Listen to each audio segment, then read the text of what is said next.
Olá pessoal, nossa aula 8, né, dando continuidade à transformação de tensão, só que agora vendo o círculo de Mohr. Aprendeu a transformação de tensão a partir de fórmulas, e agora a gente vai ver a transformação através do círculo de Mohr, que é uma solução gráfica, né, para transformação de tensão, que facilita bastante a nossa vida. Então, como eu falei, né, ela tem uma solução gráfica, né, que vai ser bem fácil de lembrar, certo? Primeiro a gente traça, né, um plano cartesiano, onde a abscissa é a tensão normal e a ordenada é a tensão de cisalhamento. Um detalhe, a tensão de cisalhamento positivo é para baixo, né? E a tensão normal vai dar para a direita, certo? Então o que é que a gente vai precisar fazer aqui?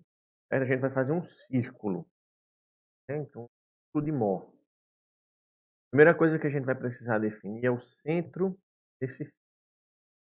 Vai ser um ponto sobre a abscissa, sobre o eixo da tensão normal. Tá bom? Esse círculo ele vai ser definido, né, pelo ponto C, e ele vai ter justamente a tensão média no plano. Como é que a gente calcula essa tensão média? Aí a gente vai resgatar a, a fórmula da tensão média, certo? Uma fórmula bem simples, que é a soma da tensão normal em X normal em Y dividido por 2. É uma média das duas tensões normais que estão atuando no plano, tá bom? E aí a gente precisa definir mais alguns pontos desse plano. Então, esses dois pontos aqui, que pontos são esses? É a tensão em X e a tensão em Y. A maior das duas vai estar aqui nesse ponto, a menor das duas vai estar aqui nesse ponto. Obviamente, a tensão média, né, o centro, vai ser o ponto médio entre os pontos, tá? E aí, gente, a distância, né, entre o centro, é o ponto C, e as tensões vai ser dado por isso aqui, ó. Vejam que a distância entre um e outro vai ser a tensão de X menos a tensão, certo? Tensão de X menos a tensão, né? Porque vai ser esse ponto. Menos esse ponto vai ser essa distância, né? A diferença entre dois pontos é a distância entre eles. Só que eu quero a distância entre o círculo, entre o centro e essa tensão. Então, a distância entre o centro e essa tensão vai ser a metade da distância entre os dois, tá?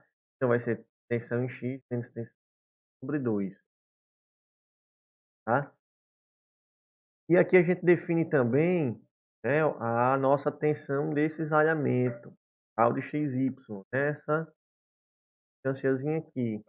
Vejam que ela já vai ser uma distância vertical, porque ela remete a esse eixo da ordenada, o eixo da tensão de cisalhamento, tá bom?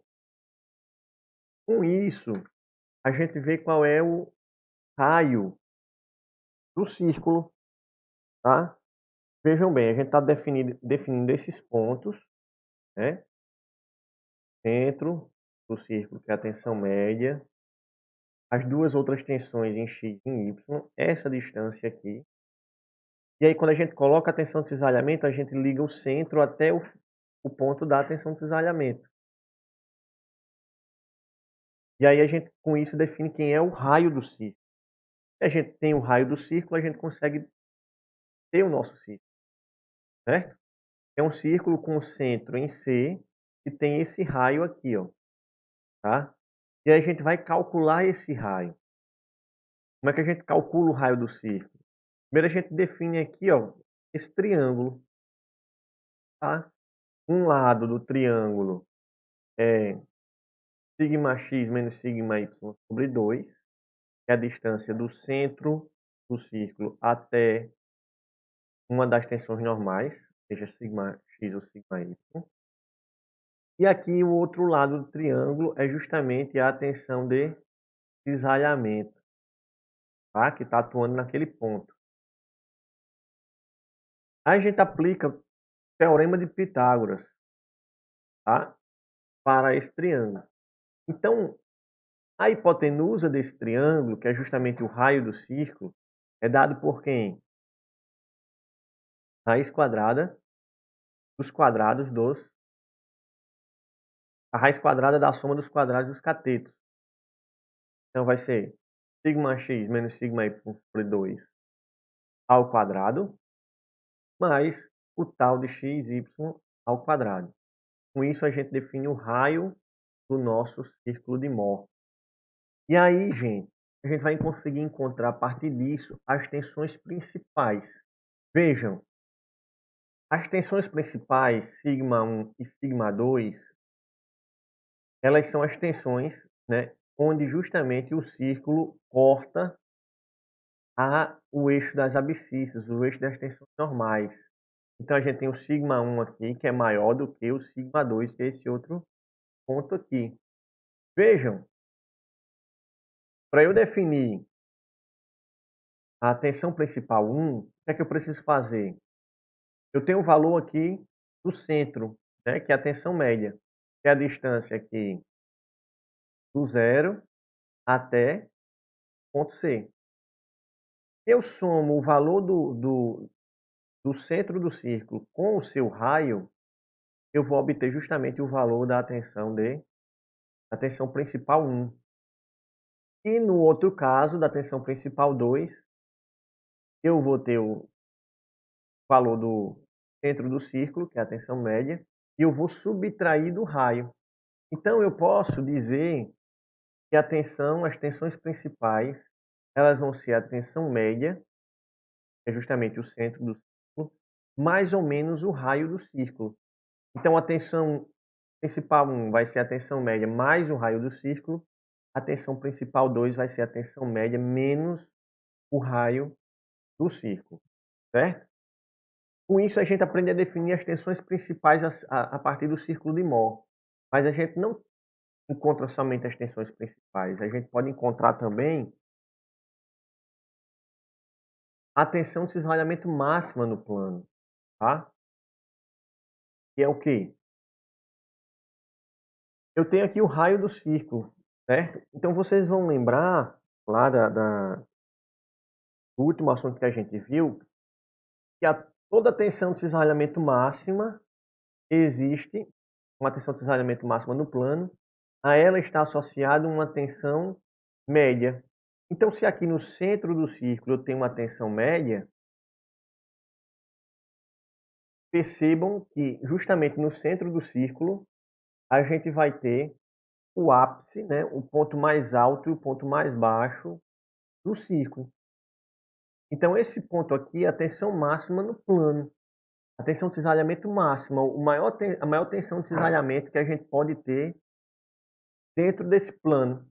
E é justamente nessa linha que a gente vai ter aqui, é a mesma linha, a tensão de cisalhamento e a tensão média, elas vão ser colineares, tá?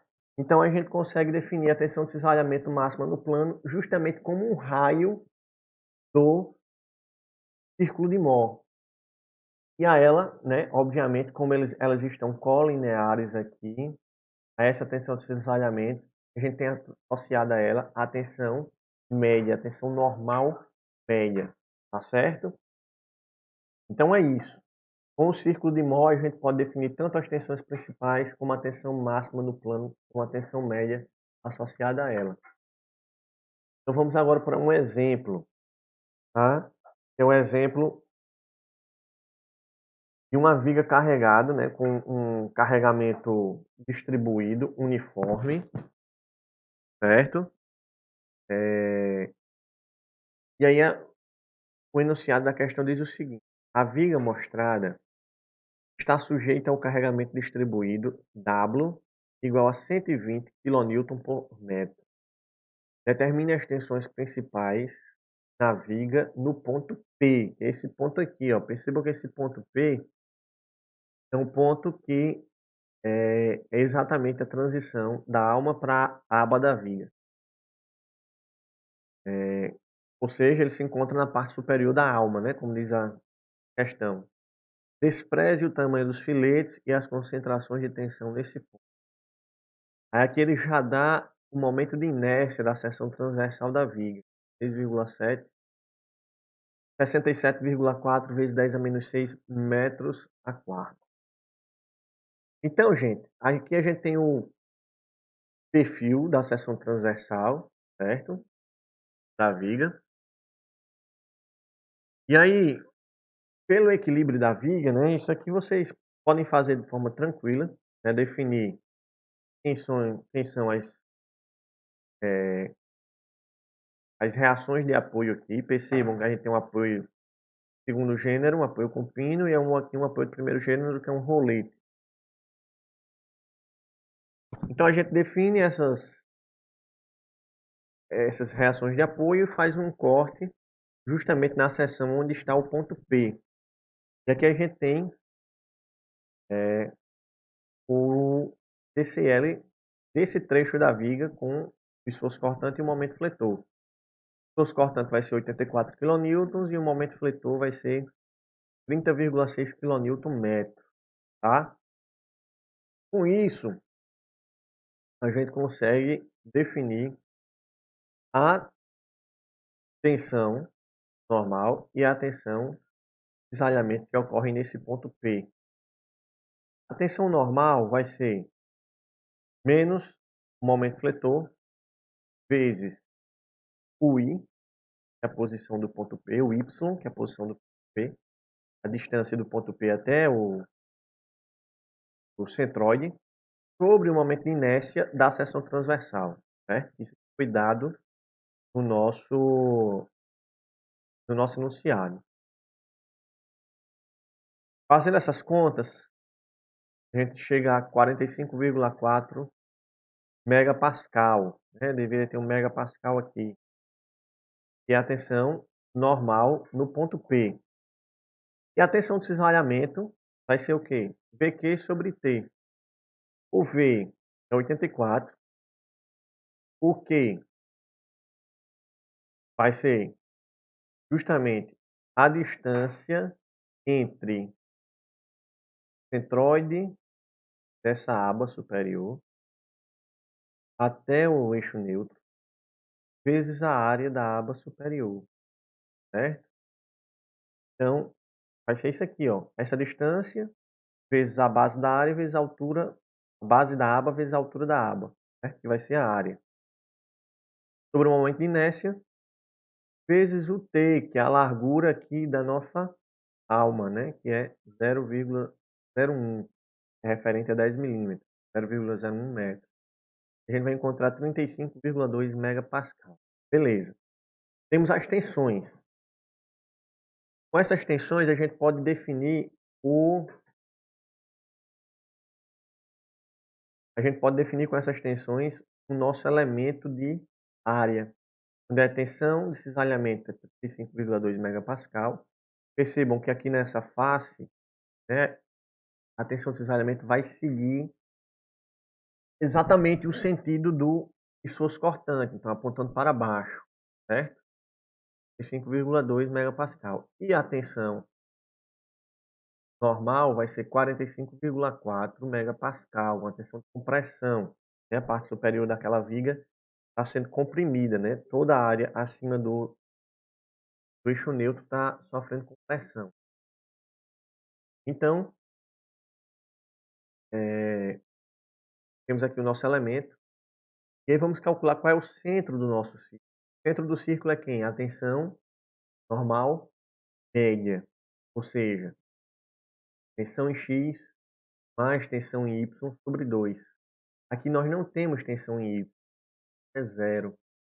Então, nós vamos ter menos 45,4, justamente porque é uma tensão negativa, mais zero sobre 2.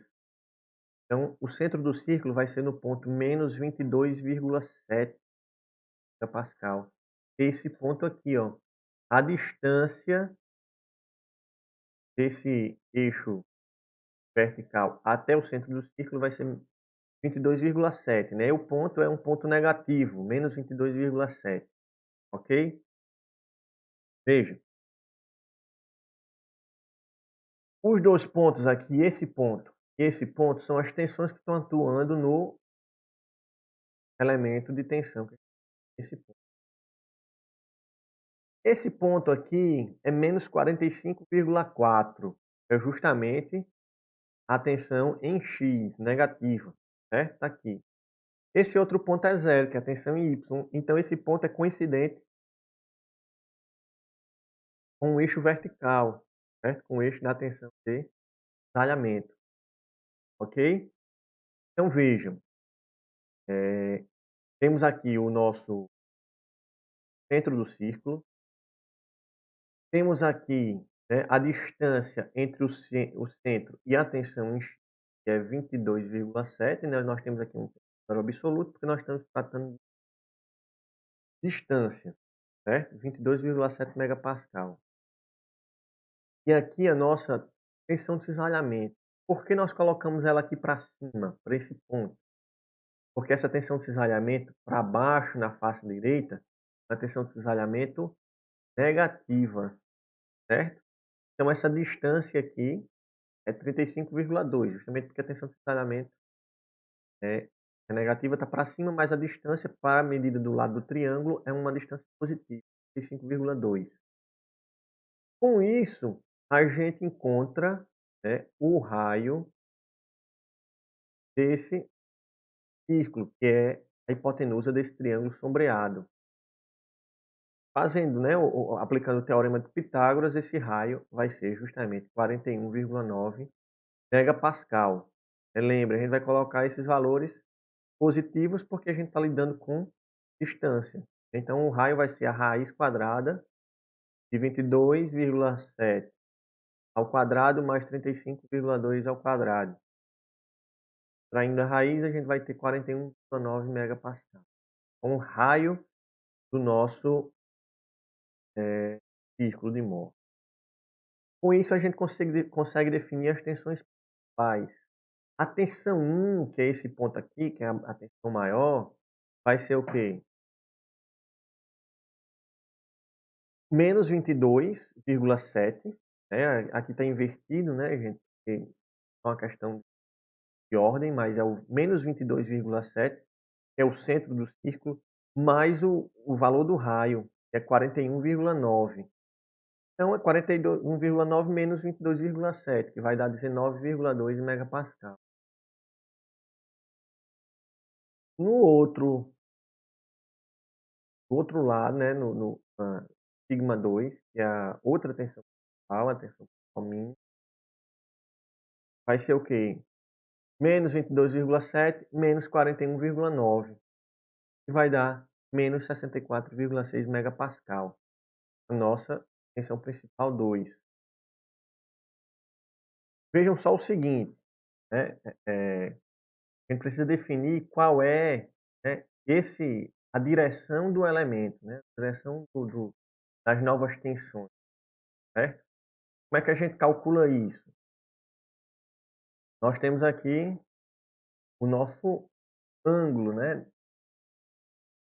Θ, né? Essa distância aqui é 2θ P2, né? O ângulo entre a hipotenusa e esse cateto aqui. A direção, né, das novas tensões, aqui, temos que é esse ângulo aqui, ele é o ângulo entre a hipotenusa e o raio, né? E a tensão principal 2. Por isso que é θP2. Como é que a gente calcula isso? A gente calcula fazendo o arco tangente, certo? De 35,2 sobre 22,7. Esse arco tangente vai me dar, né, esse 2 θP2, um ângulo de 57,2 graus. E, consequentemente, o θP2 vai ser 28,6 graus, que é a metade de 57,2. Esse ângulo é o ângulo entre o eixo X e a tensão principal 2. Então, a tensão principal 2 está inclinada 28,6 graus, certo? Como a tensão principal 2 e a tensão principal 1, elas estão defasadas no círculo 180 graus, elas estão defasadas aqui no elemento 90 graus. Então, a tensão principal 1, uma tensão de tração, vai estar aqui, ó, nesse sentido, nessa direção. E a tensão principal 2 está nessa outra direção, que é justamente 28,6 graus. Então, pessoal, só mais um detalhe, né? Que é uma coisa que o exercício não pediu, mas que a gente já pode definir aqui.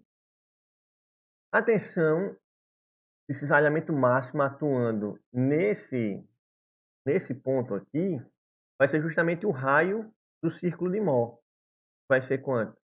41,9 megapascal. E ela está associada a uma tensão normal média de compressão que é igual a menos 22,7 megapascal, certo? Não foi pedido no exercício, mas aqui é bem simples de a gente definir isso.